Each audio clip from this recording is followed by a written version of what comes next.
Good morning बच्चों। आज एक नया पाठ शुरू हो रहा है। गृह विज्ञान का खंड 4 भोजन पकाना एवं परोसना। भोजन क्यों पकाया जाता है, उसे उसके परोसने की कितनी विधियां हैं, यह इस पाठ में हम लोग पढ़ेंगे।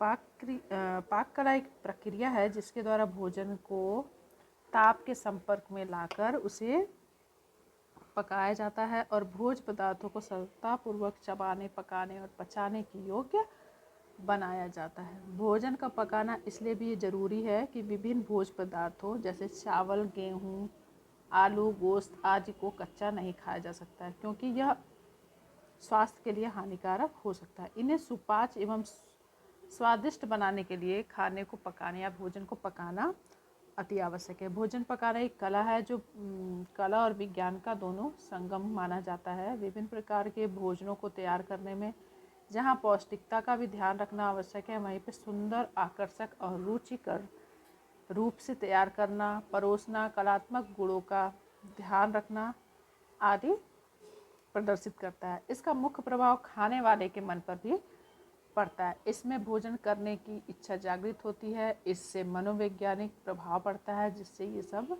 खाना पकाने की प्रक्रिया को कलात्मक रूप प्रदान करती है।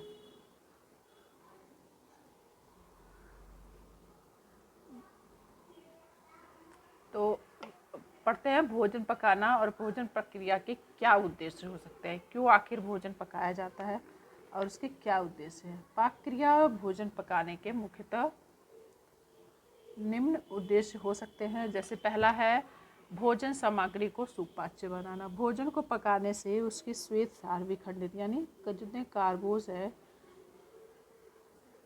वो विखंडित हो जाते हैं और भोज्य पदार्थ सामग्री को सुपाच्य बनाते हैं। मांस की मांसपेशियों के तंतु भी पकने से टूट जाते हैं और जोड़ों के भी तंतु ढीले पड़ जाते हैं। मांस की ऊष्मा के संपर्क में आने से हीमोग्लोबिन विघटित होता है, उसका कच्चा स्वरूप हमारे लिए समाप्त हो जाता है। इस प्रकार भोजन नरम, चबाने योग्य और पचने योग्य हो जाता है और पाचक रस उसमें आसानी से प्रभाव डाल देते हैं। दूसरा है रूप को सुधारना। भोजन पकाने से भोजन सामग्री स्वाद, सुगंध और बाह्य रूप से आकर्षक बना दी जाती है। भोजन सामग्री को पकाकर अनेकों ढंग से प्रदर्शित करके उसकी निरस्ता को समाप्त कर दिया जा सकता है। सुंदर एवं सुगंधित भोजन किसी को भी आकर्षित करती है। भोजन रोग के कीटाणु को नाश करना। भोजन पकाते समय अधिक ताप के होने के कारण ताप से वस्तुओं को सड़ाने वाले या फिर विष युक्त जीवाणु नष्ट हो जाते हैं, उनके अंडाणु नष्ट हो जाते हैं और रोग के कीटाणु भोजन से किसी भी परिस्थिति में मुक्त हो जाते हैं।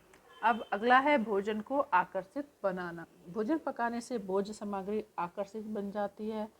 पकाने से भोजन सामग्री स्वादिष्ट बन जाती है, यहाँ तक कि देखने वाले या खाने वाले के मुंह में भी पानी आ जाता है। भोजन पकाते समय व्यंजनों के रंग, मसाले और डालकर उन्हें आकर्षित किया जा सकता है। इससे खाने वाले का मन स्वतः ही भोजन की तरफ आकृष्ट हो जाता है।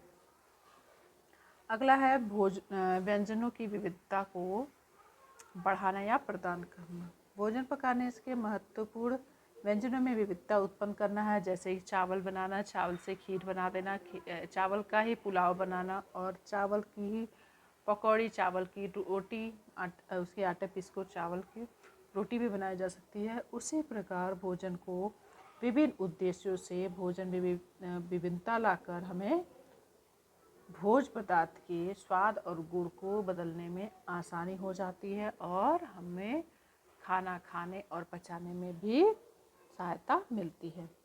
भोजन का संरक्षण। कुछ भोज्य पदार्थ ऐसे भी हैं जिनको अगर पका लिया जाए तो वो अधिक समय तक संरक्षित रहते हैं, जैसे दूध, पनीर, मांस, मछली पका लेने पर अधिक समय तक टिकाऊ हो जाते हैं।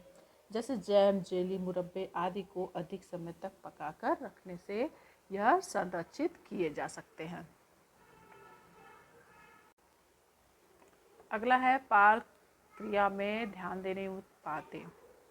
भोजन पकाने में कई लाभ होते हैं, परंतु यदि पकाते समय असावधानी बरती जाए तो उसमें कई हानियां भी हो सकती हैं। भोजन पकाते समय निम्न बातों का ध्यान रखना अति आवश्यक है। पहला है जैसे स्वच्छ बर्तनों का प्रयोग करना चाहिए।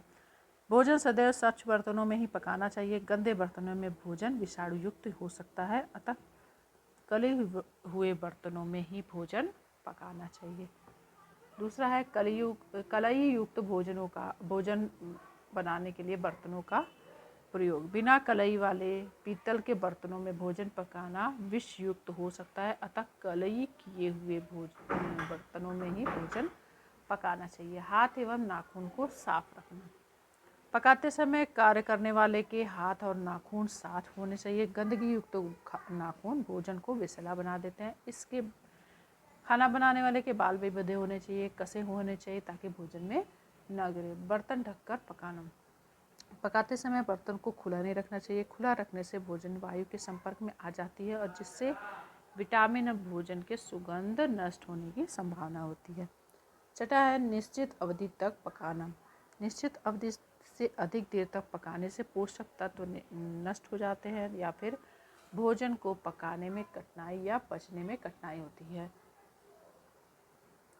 जैसे इसका उदाहरण ये है कि अंडे को आप अगर उबालते हैं, निश्चित समय तक उबालने के उपरांत वह पचने के योग्य हो जाता है, परंतु अधिक से अधिक समय तक अंडे को अगर उबाला जाए तो वह पचने में असावधानी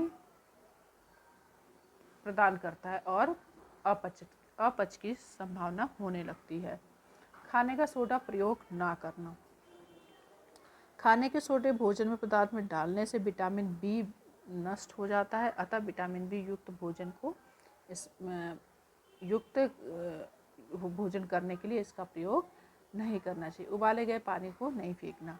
जिस पानी में चावल या हरी सब्जी पकाई गई हो या उबाली गई हो, उस पानी को फेंकना नहीं चाहिए, क्योंकि उस पानी में पोषक तत्व विद्यमान होते हैं। चावल और सब्जी में उतना ही पानी डालना चाहिए जितना वो सोख सके और पक सके। भोजन को बार बार गर्म करने से बचना। भोजन को बार बार गर्म करने से उसके पौष्टिक तत्व नष्ट हो जाते हैं, अतः उसे बार बार गर्म नहीं करना चाहिए। सब्जियों को धोकर काटना चाहिए।